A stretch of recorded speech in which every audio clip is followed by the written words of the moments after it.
السلام علیکم ورحمۃ اللہ تعالی وبرکاتہ۔ نحمده ونصلي ونسلم على رسوله الكريم، اما بعد فاعوذ باللہ من الشیطان الرجیم، بسم اللہ الرحمن الرحیم۔ ان اللہ وملائکتہ یصلون علی النبی یا ایہا الذین آمنوا صلوا علیہ وسلموا تسلیما۔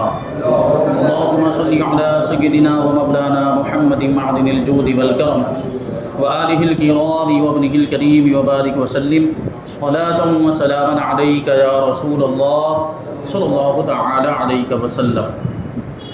سورہ بقرہ آیت نمبر 133 کی تفسیر ہے۔ اللہ تبارک و تعالی ارشاد فرماتا ہے: ام کنتم شہداء اذ حضر یعقوب الموت اذ قال لبنیہ ما تعبدون من بعدی قالوا نعبد الہک و الہ آبائک ابراہیم و اسماعیل و اسحاق الہا واحدا ونحن له مسلمون۔ اے یہودیوں، کیا تم اس وقت موجود تھے جب یعقوب کے وصال کا وقت آیا، جب انہوں نے اپنے بیٹوں سے فرمایا: اے بیٹو، میرے بعد تم کس کی عبادت کرو گے؟ تو انہوں نے کہا کہ ہم آپ کے معبود اور آپ کے آبا و اجداد ابراہیم اور اسماعیل اور اسحاق کے معبود کی عبادت کریں گے، جو ایک معبود ہے یعنی ایک خدا ہے، اور ہم اسی کے فرما بردار ہیں۔ ہوا یوں تھا کہ یہودیوں کا دعویٰ تھا کہ حضرت یعقوب علیہ السلام نے اپنے وصال کے وقت اپنے بیٹوں کو، اپنی اولاد کو وصیت کی تھی کہ یہودی بن کے رہنا، یعنی یہودی مذہب کی حضرت یعقوب علیہ السلام نے اپنی اولاد کو وصیت کی تھی۔ یہ یہودیوں کا دعویٰ تھا، اور یہودی چونکہ بنی اسرائیل سے ان کا تعلق ہے، اور بنی اسرائیل حضرت یعقوب علیہ السلام کی اولاد ہی کو کہا جاتا ہے۔ اسرائیل یہ حضرت یعقوب علیہ السلام ہی کا لقب ہے۔ تو اب یہ منسوب کرتے تھے، یہ غلط بات، یہ جھوٹ منسوب کرتے تھے حضرت یعقوب علیہ السلام کی طرف کہ حضرت یعقوب علیہ السلام نے اپنے وصال کے وقت، اپنی وفات کے وقت اپنی اولاد اور اپنے بیٹوں کو یہودی بن کے رہنے کی وصیت کی تھی، حالانکہ یہ بات بالکل غلط تھی، واقعے کے خلاف تھی۔ تو فرماتے ہیں کہ یہ آیت یہودیوں کے حق میں نازل ہوئی۔ انہوں نے کہا تھا کہ حضرت یعقوب علیہ السلام نے اپنی وفات کے دن اپنی اولاد کو یہودی رہنے کی وصیت کی تھی۔ اللہ تعالیٰ نے ان کے اس بہتان یعنی ان کی اس غلط بات کے رد میں یہ آیت کریمہ نازل فرمائی، اور ان کو یہ فرمایا جا رہا ہے کہ جب یعقوب علیہ السلام یہ وصیت کر رہے تھے تو کیا تم اس وقت موجود تھے؟ ظاہر سی بات، یہ وہ یہودی جو حضور کے زمانے میں موجود ہیں یہ دعویٰ کر رہے ہوں، اور یہ یعقوب علیہ السلام کے وصال کے وقت موجود تو تھے ہی نہیں، تو یہ یقین کے ساتھ کیسے کہہ سکتے ہیں کہ حضرت یعقوب علیہ السلام نے یہ وصیت کی تھی؟ اب اللہ تبارک و تعالیٰ ظاہر فرما رہا ہے کہ یعقوب علیہ السلام نے اپنے بیٹوں کو کیا وصیت کی تھی۔ تو آیت کے یہ معنی ہے کہ اے بنی اسرائیل، کیا تمہارے پہلے لوگ حضرت یعقوب علیہ السلام کے آخری وقت ان کے پاس موجود تھے، جس وقت انہوں نے اپنے بیٹوں کو بلا کر ان سے اسلام و توحید کا اقرار لیا تھا؟ کیا لیا تھا؟ اسلام پر قائم رہنے کا اور اللہ کو ایک ماننے کا اقرار لیا تھا، اور یہ اقرار لیا تھا جو آیت کریمہ میں مذکور ہے کہ اس معبود کی عبادت کریں گے جو کس کا معبود ہے؟ ابراہیم کا معبود، اسحاق کا معبود ہے، اور اسماعیل علیہ السلام کا معبود ہے۔ یہ وصیت کی تھی حضرت یعقوب علیہ السلام نے اپنی اولاد کو۔ اب یہاں پر دیکھیں تو کیا ذکر کیا؟ الہ آبائک و الہ آبائک ابراہیم و اسماعیل و اسحاق۔ حضرت ابراہیم علیہ السلام کے دو بیٹے، حضرت اسماعیل علیہ السلام اور حضرت اسحاق علیہ السلام۔ بنی اسرائیل حضرت اسحاق علیہ السلام کی اولاد میں سے، کیونکہ حضرت اسحاق علیہ السلام کے بیٹے ہیں حضرت یعقوب علیہ السلام، اور حضرت اسماعیل علیہ السلام حضرت یعقوب کے چچا ہیں۔ لیکن سوال یہ پیدا ہوتا ہے یہاں پر کہ حضرت اسماعیل کو پہلے ذکر کیا اور حضرت اسحاق کو بعد میں ذکر کیا، تو ایسا کیوں؟ اسی کا جواب ہے یہاں پر۔ حضرت اسماعیل علیہ السلام کو حضرت یعقوب علیہ السلام کے آبا یعنی باپوں میں داخل کیا، حالانکہ حضرت اسماعیل علیہ السلام حضرت یعقوب علیہ السلام کے حقیقی والد نہیں تھے، یعنی ان کے چچا تھے۔ حضرت اسماعیل علیہ السلام حضرت یعقوب کے چچا تھے، تو یہاں پر یہ اس لیے ہے کہ آپ علیہ السلام ان کے چچا ہیں، اور چچا یہ باپ کے درجے میں ہوتا ہے، جیسا کہ اس کے بارے میں حدیث شریف میں بھی آیا ہے کہ چچا جو ہے وہ باپ کے درجے میں ہوتا ہے۔ کہ کیا مطلب ہوا؟ کہ چچا کا بھی ویسے ہی ادب و احترام کرنا چاہیے جیسے ہم والد کا ادب و احترام کرتے ہیں۔ تو اس وجہ سے یہاں پہ حضرت اسماعیل علیہ السلام کو ذکر کیا، اور پھر یہ کہ آپ علیہ السلام یعنی حضرت اسماعیل علیہ السلام کا نام حضرت اسحاق سے پہلے ذکر فرمانا یہ دو وجہ سے ہے۔ ایک تو یہ کہ آپ حضرت اسحاق علیہ السلام سے 14 سال بڑے تھے، حضرت اسماعیل عمر میں حضرت اسحاق سے 14 سال بڑے ہیں۔ دوسرا اس لیے کہ آپ سید عالم صلی اللہ علیہ وسلم کے آبا و اجداد میں سے ہیں، حضور پاک صلی اللہ علیہ وسلم حضرت اسماعیل کی اولاد میں سے ہے، تو اس فضیلت کی وجہ سے بھی حضرت اسماعیل کے نام کو پہلے ذکر کیا۔ آگے آیت نمبر 134 میں اللہ تبارک و تعالیٰ ارشاد فرماتا ہے تلک امۃ قد خلت لہا ما کسبت ولکم ما کسبتم ولا تسألون عما کانوا یعملون۔ وہ ایک امت ہے جو گزر چکی ہے، ان کے اعمال ان کے لیے ہیں اور تمہارے اعمال تمہارے لیے ہیں، اور تم سے ان کے کاموں کے بارے میں نہیں پوچھا جائے گا۔ یہودیوں کا معاملہ یہی تھا کہ وہ ہمیشہ ہر وقت اپنے آبا و اجداد کا حوالہ دیتے رہتے تھے کہ ہم تو اسی دین پر ہے جو ہمارے آبا و اجداد کا دین ہے، اور اگر وہ غلطی پر ہوں گے تو وہ ہمیں بچا لیں گے، یا اس طرح کی باتیں وہ کیا کرتے تھے۔ تو یہاں پر فرمایا جا رہا ہے کہ ان کے کاموں کا وبال ان کے اوپر ہوگا، تمہارے اعمال کے بارے میں تم سے پوچھا جائے گا اور ان کے اعمال کے بارے میں تم سے نہیں پوچھا جائے گا۔ تو فرمایا جا رہا ہے کہ جب یہودی دلائل میں عاجز ہو جاتے، دلیل دینے میں بالکل بے بس ہو جاتے، تو آخرکار کہہ دیتے کہ اگر ہمارے عقائد اور اعمال غلط بھی ہوئے تو ہمارے باپ دادوں کے اعمال ہمارے کام آ جائیں گے اور ان سے ہماری نجات ہو جائے گی۔ ان کی تردید میں یعنی ان کے رد میں یہ آیت کریمہ نازل ہوئی کہ وہ سب تو گزر چکے، یعنی تمہارے آبا و اجداد یہ سب گزر چکے ہیں، ان کے اعمال ان کے لیے ہیں اور تمہارے اعمال تمہارے لیے ہیں، اور تمہیں ان کے اعمال کام نہیں آئیں گے۔ اس سے معلوم ہوا کہ آخرت میں اپنے اعمال کام آئیں گے، جو ہم نے کیا ہوگا وہ ہمیں کام آئے گا، دوسروں کے اعمال ہمیں کام نہیں آنے والے، یہ بات ذہن میں رہنی چاہیے۔ تو اپنے عمل کام آئیں گے، اور اگر عقیدہ خراب ہو تو کسی دوسرے کے عمل سے ہمیں کوئی فائدہ نہیں پہنچے گا۔ اللہ تبارک و تعالی ہمیں عقیدے کی سلامتی عطا فرمائے، ایمان کی سلامتی عطا فرمائے کہ یہی وہ چیز ہے جو ہمیں آخرت میں کام آنے والی۔ ہاں کچھ کام ایسے ہیں جو دوسرے کے کام ہوں گے لیکن اس کا فائدہ ہمیں بھی پہنچے گا، جیسے ہم نیک اولاد چھوڑ کر گئے ہیں اور نیک اولاد ہمارے لیے ایصال ثواب کرتی رہے گی۔ نیک اولاد کی تربیت ہم نے اگر اچھی کی ہوگی اور اس کی بنیاد پر اگر وہ نیک کام کرے گی تو اس کا فائدہ پھر ہمیں بھی ملے گا۔ آگے اللہ تبارک و تعالیٰ ارشاد فرماتے ہیں وَقَالُوا كُونُوا هُودًا أَوْ نَصَارَىٰ تَهْتَدُوا۔ یہودیوں کا اور عیسائیوں کا قول، ان کی بات کو نقل کرتے ہوئے اللہ تبارک و تعالیٰ ارشاد فرماتا ہے کہ وَقَالُوا كُونُوا هُودًا أَوْ نَصَارَىٰ تَهْتَدُوا قُلْ بَلْ مِلَّةَ إِبْرَاهِيمَ حَنِيفًا وَمَا كَانَ مِنَ الْمُشْرِكِينَ۔ اور اہل کتاب نے کہا یہودی یا نصرانی ہو جاؤ۔ اہل کتاب سے مراد کتاب والے، اور کتاب والے کون ہیں؟ یہودی اور نصرانی۔ کتاب کو ماننے کا دعویٰ کرتے تھے، آسمانی کتاب توریت اور انجیل کو ماننے کا دعویٰ کرتے تھے، لیکن حقیقت میں ان کا توریت اور انجیل پر عمل نہیں تھا، کیونکہ اگر وہ واقعی میں صحیح معنوں میں توریت اور انجیل کے ماننے والے ہوتے اور ان کتابوں پر ایمان رکھنے والے ہوتے تو حضور پاک صلی اللہ علیہ وسلم کی بھی تصدیق کرتے، آپ پر بھی ایمان لاتے۔ تو یہ اہل کتاب یہودی اور عیسائیوں نے کہا کہ یہودی یا نصرانی ہو جاؤ، یعنی عیسائی ہو جاؤ، ہدایت پا جاؤ گے۔ تو تم فرماؤ ہرگز نہیں، بلکہ ہم تو ابراہیم کا دین اختیار کرتے ہیں جو ہر باطل سے جدا تھے اور وہ مشرکوں میں سے نہ تھے۔ حضرت عبداللہ ابن عباس رضی اللہ تعالیٰ عنہما نے فرمایا کہ یہ آیت مدینے کے یہودی سرداروں اور نجران کے عیسائیوں کے جواب میں نازل ہوئی۔ نجران ایک جگہ کا نام ہے، وہاں کے عیسائی حضور کی بارگاہ میں آئے تھے اور انہوں نے یہ کہا تھا کہ آپ بھی عیسائی ہو جائیں، حضرت عیسیٰ کے مذہب کو اپنا لیں۔ حالانکہ جو حضرت عیسیٰ علیہ السلام کا جو آسمانی مذہب تھا وہ اپنی اصل حالت میں باقی نہیں تھا حضور کے زمانے میں، بلکہ عیسائیوں نے اس کو بہت زیادہ تبدیل کر دیا تھا، اپنی مرضی کے مطابق اس میں جو ہے کہ احکام بدل دیے تھے اور انجیل کو بھی بہت زیادہ بدل دیا تھا۔ تو انہوں نے یہ بات آ کر کہی کہ یہودی ہو جاؤ یا عیسائی ہو جاؤ۔ یہودیوں نے تو مسلمانوں سے یہ کہا تھا کہ حضرت موسیٰ علیہ السلام تمام انبیاء کرام میں سب سے افضل ہیں اور توریت تمام کتابوں سے افضل ہے، اور یہودی دین تمام ادیان سے اعلیٰ دین ہے۔ اس کے ساتھ انہوں نے حضرت سید کائنات محمد مصطفیٰ صلی اللہ علیہ وسلم انجیل شریف اور قرآن شریف کے ساتھ کفر کر کے مسلمانوں سے کہا تھا کہ یہودی بن جاؤ۔ اسی طرح نصرانیوں نے بھی اپنے ہی دین کو حق بتا کر مسلمانوں سے نصرانی ہونے کو کہا تھا۔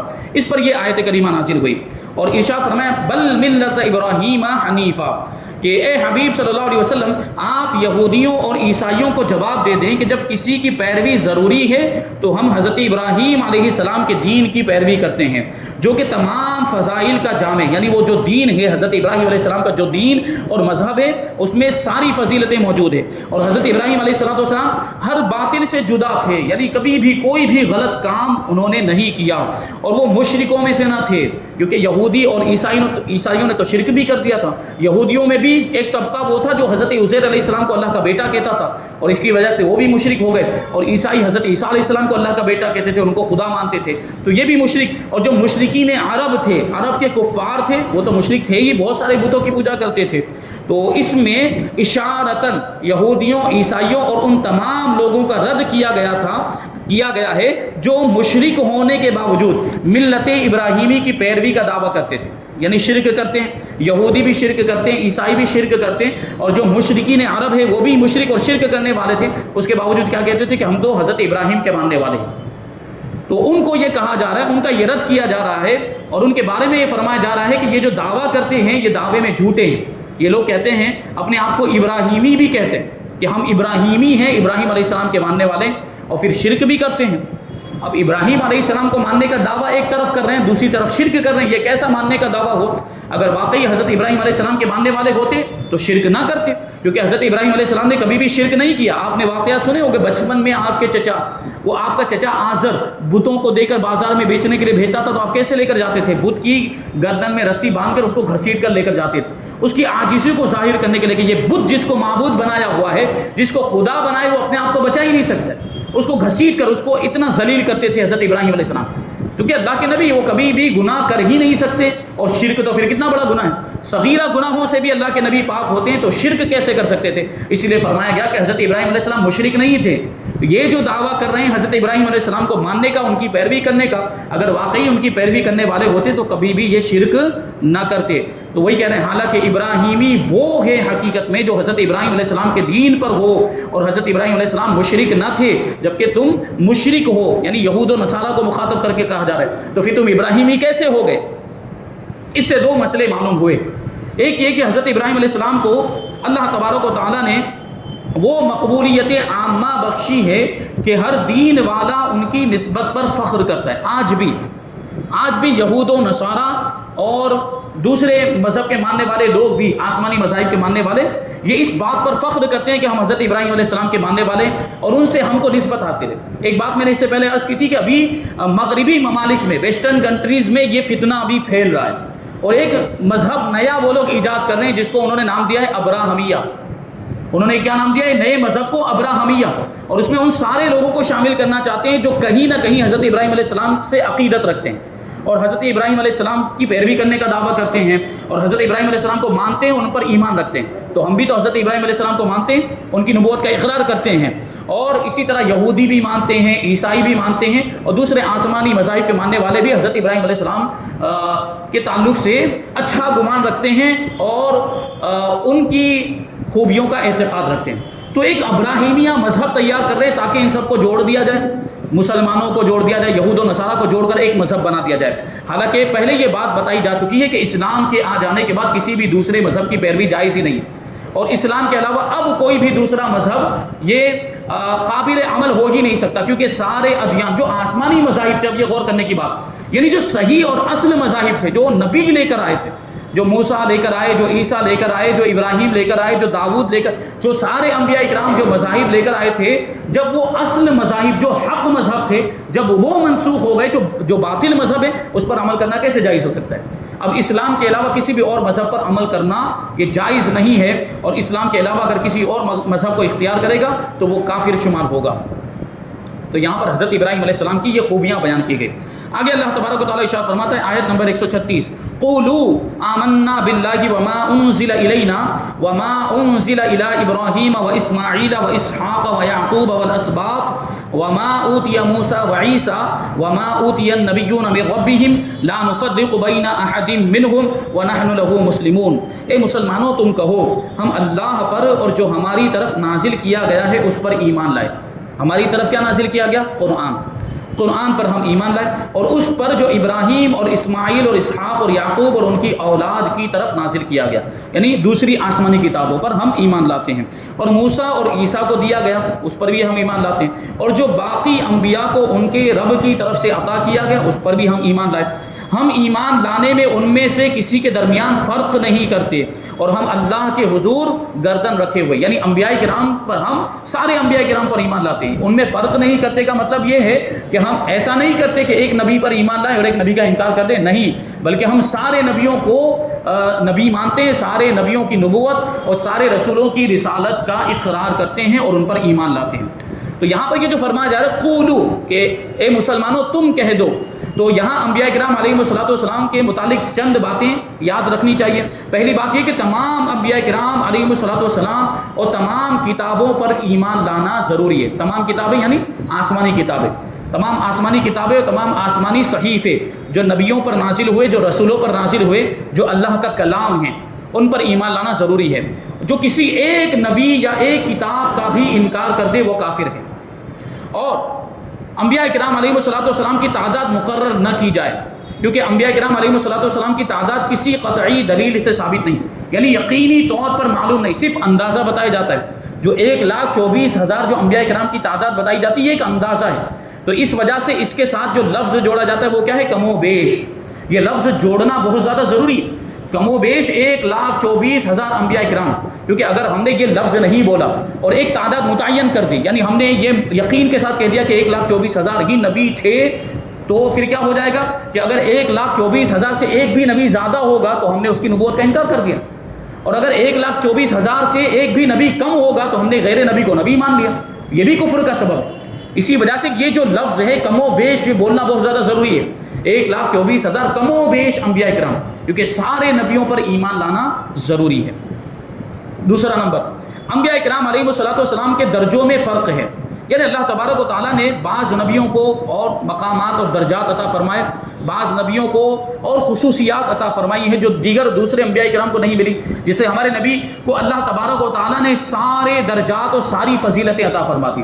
ہمارے نبی کا درجہ اور مقام سارے نبیوں میں سب سے بلند و بالا ہے، لیکن نبی ہونے کی حیثیت سے دیکھیں، نبی ہونے کا، نبوت کا جو مقام اور مرتبہ ہے، اس میں تو سارے نبی برابر ہیں نا، نبی ہونے کے اعتبار سے سارے نبی برابر ہیں۔ کسی کا مرتبہ بلند و بالا ہے، کسی کو اور زیادہ درجات مل گئے، کسی کو اور زیادہ خصوصیات اور فضیلتیں مل گئی، یہ الگ بات ہے، لیکن نبی ہونے کے اعتبار سے سب برابر ہے۔ تو درجوں میں فرق ہے، نبیوں کے درجوں میں فرق ہے، جیسا کہ تیسرے پارے کے شروع میں بیان آگے آئے گا، تلک الرسل فضلنا بعضهم علی بعض منهم من کلم اللہ ورفع بعضهم درجات۔ یہ رسول ہیں کہ جن میں ہم نے بعض کو بعض پر فضیلت دی، اور بعض سے ان میں بعض ایسے ہیں جن سے ہم نے کلام کیا، یعنی حضرت موسیٰ علیہ السلام، اور بعض ایسے ہیں جن کو ہم نے درجوں بلند کیا۔ اس کے تعلق سے مفسرین فرماتے ہیں کہ درجوں بلند کس نبی کو کیا ہے؟ اس سے مراد ہمارے آقا حضور رحمت عالم صلی اللہ علیہ وسلم، کہ آپ کو درجوں بلند کیا، یعنی سارے نبیوں میں سب سے زیادہ فضیلت آپ کو عطا فرمائی، مگر ان کی نبوت میں کوئی فرق نہیں، یعنی سارے نبیوں کی نبوت میں کوئی فرق نہیں، نبی ہونے کے اعتبار سے سب برابر ہیں، سب کو یہ مرتبہ ملا۔ تیسرا نمبر، انبیاء کرام علیہ السلام میں فرق کرنے سے منع کیا گیا، وہ اس طرح کہ بعض نبیوں کو مانے اور بعض کا انکار کر دیں، یہ اس سے منع کیا گیا۔ اور ابھی میں نے آپ کو بتایا کہ سارے نبیوں پر ایمان لانا ضروری ہے، اگر کسی ایک نبی کا بھی انکار کر دیا، یعنی کسی بھی ایک نبی کی نبوت یا کسی بھی ایک رسول کی رسالت کا انکار کر دیا تو وہ آدمی کافر ہو جائے گا۔ چوتھی بات، یہ بھی معلوم ہوا کہ سارے نبی نبوت میں یکساں ہیں، نبوت کا جو مرتبہ ہے، جو عہدہ ہے، اس میں سب برابر ہیں، کوئی عارضی، ذلی یا بروزی نبی نہیں جیسے کہ قادیانی کہتے ہیں، بلکہ سب اصلی نبی ہیں۔ نبوت کا جو مرتبہ ملتا ہے تو ان کو عارضی طور پر نہیں ملتا کہ اتنے وقت کے لیے یہ نبی ہیں، اس کے بعد ان کی نبوت ختم کر دی جائے گی، نہیں، نبی بنا دیا گیا تو ہمیشہ کے لیے نبی ہیں، وہ اصلی نبی ہوتے ہیں۔ یہ جو قادیانیوں کا مذہب ہے کہ ذلی نبی ہیں، ذلی نبی یعنی کسی کے زیر سایہ، کسی نبی کے زیر سایہ ان کو نبوت مل جاتی ہے، ان کو نبوت ملی تو ان کے صدقے میں اس کو مل گئی، یہ اس طرح کے جو ہے کہ عقائد قادیانیوں کے ہیں، جو باطل عقائد ہیں، اور اس کی وجہ سے وہ دائرہ اسلام سے خارج ہیں، اور انہوں نے نبی پاک صلی اللہ علیہ وسلم کے بعد بھی نبی مانا مرزا غلام احمد قادیانی کو، اور یہ سب سے بڑا کفر ہے، کیونکہ نبی پاک صلی اللہ علیہ وسلم خاتم النبیین ہے، آپ آخری نبی ہیں، آپ کے بعد کوئی بھی نیا نبی نہیں آ سکتا۔ یہ نیا نبی کا لفظ کیوں بولتے ہیں؟ کیونکہ حضرت عیسیٰ علیہ السلام تو آئیں گے قیامت کے دن، قیامت سے پہلے، لیکن حضرت عیسیٰ علیہ السلام نئے نبی بن کر نہیں آئیں گے، آپ تو پہلے آ چکے ہیں دنیا میں، اور آپ کو آسمان پر اٹھا لیا گیا، اور آئیں گے تو حضور کی شریعت پر عمل کریں گے۔ حضرت عیسیٰ علیہ السلام جب نازل ہوں گے یہ قیامت کے قریب میں، تو حضور کی شریعت پر وہ نئی شریعت لے کر نہیں آئیں گے، وہ حضور کی شریعت ہی پر عمل کریں گے، اور حضور کی شریعت کے احکام ہی کو عام بھی کریں گے۔ تو حضور کے بعد کوئی نیا نبی نہیں آ سکتا، حضور خاتم النبیین ہیں، آخری نبی ہیں، اور حضور کے بعد کوئی نبی کے آنے کا دعویٰ کرے یا اس کو جائز مانے، اس کو ممکن مانے، وہ کافر ہو جاتا ہے۔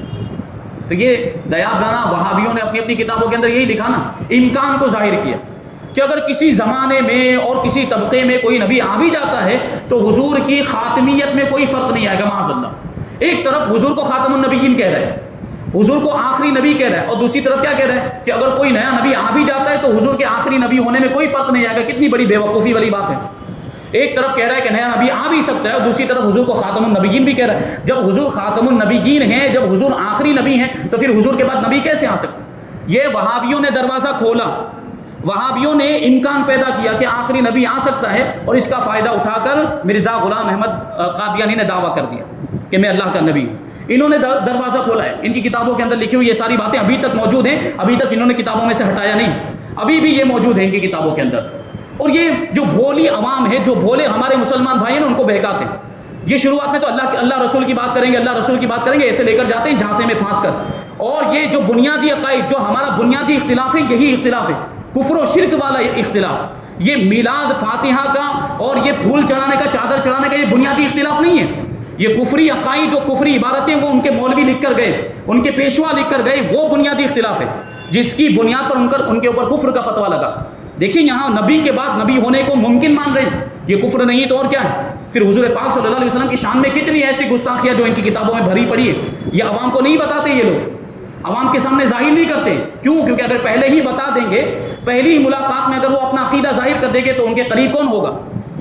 یہ سمجھنے کی ضرورت ہے۔ جو بھولی عوام جو ان کے جھانسے میں پھنس گئی، ان کی ظاہری شکل و صورت کو دیکھ کر، ان کے ظاہری اعمال کو دیکھ، کتنے بڑے نمازی ہیں، کتنے بڑے روزے دار ہیں، اور ہمیشہ اللہ رسول کی باتیں کرتے رہتے ہیں۔ بھائی عقیدہ بھی تو دیکھو، عقیدہ کتنا خراب اختیار کیا ہوا انہوں نے، اور ایسے عقیدے کی بنیاد پر کبھی بھی کوئی بھی نجات نہیں پا سکتا ہے۔ تو جو بھولے مسلمان جو ان کے جھانسے میں آ گئے ہیں، ان کو سمجھنے کی ضرورت ہے کہ ان سے دور ہو جائیں۔ یہ صحیح لوگ نہیں ہیں، یہ غلط لوگ ہیں، اور صحیح مذہب وہی ہے جو اہل سنت و جماعت کا مذہب ہے۔ پہلے بھی بتا چکا ہوں کہ یہی سب سے زیادہ پرانا سلف صالحین کا، بزرگان دین کا مذہب ہے، اولیاء کرام کا مذہب ہے۔ یہ جو وہابیت ہے، اہل حدیث ہے یا غیر مقلدین ہیں، قادیانی، یہ سب بعد میں پیدا ہوئے، یہ 200 سال 150 سال کی پیداوار کی، اس سے پہلے یہ سب کچھ نہیں تھا۔ تو اب بتائیے جو پرانا مذہب ہے وہ حق پر ہوگا یا جو ابھی نیا پیدا ہوا وہ حق پر ہوگا؟ یہ بدعت کرتے رہتے ہیں کہ یہ فلاں چیز بدعت ہے، فلاں چیز بدعت۔ تمہارا تو پورا مذہب ہی بدعت ہے، تم تو خود ہی بدعت ہو۔ کیا تم حضور کے زمانے میں تھے؟ یا وہابیت حضور کے زمانے میں تھی؟ اہل حدیث یہ غیر مقلدیت جو ہے یہ حضور کے زمانے میں تھی؟ تو یہ سب بدعت ہوا کہ نہیں ہوا؟ بدعت کا مطلب یہ ہوتا ہے کہ جو حضور کے زمانے میں نہ ہو۔ تو بدعت کرتے رہتے ہیں، یہ سراپا بدعت ہے، اور ان کا پورا مذہب ہی بدعت ہے۔ اللہ تبارک و تعالیٰ صحیح سمجھ عطا فرمائے اور سب کو ہدایت عطا فرمائے، اور جو کچھ بھی بیان ہوا اس پر ہم سب کو عمل کرنے کی توفیق عطا فرمائے۔ نور قرآن سے ہم سب کے دلوں کو روشن اور منور فرمائے۔ وما علینا الا البلاغ۔